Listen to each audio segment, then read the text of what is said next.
पास उस शख्स ने मुझसे कहा कि मैं चीन से आया हूँ। इमाम ने उससे पूछा कि तुम लोग हमें कैसे पहचानते हो?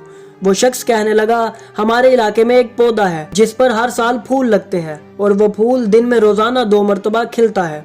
सुबह के वक्त जब वो खिलता है तो उसके हर पत्ते पर ला इलाहा इल्लल्लाह मुहम्मदुर रसूलुल्लाह लिखा होता है और जब शाम को खिलता है तो उस पर लिखा होता है अली अमीरुल मोमिनीन रसूल अकरम के खलीफा हैं।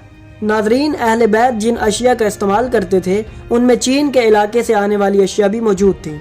एक रिवायत में आता है कि इमाम अली अलैहिस्सलाम के पास 4 अंगूठियाँ थी, याकूत, फिरोज़ा, हदीद और अकीक, जिनमें से हदीद की अंगूठी चीन के इलाके की थी और उस पर अल इज़्ज़तु लिल्लाहि जमीअन लिखा हुआ था। इसके अलावा हमें अहले बैत की कई अहादीस में चीन का जिक्र मिलता है।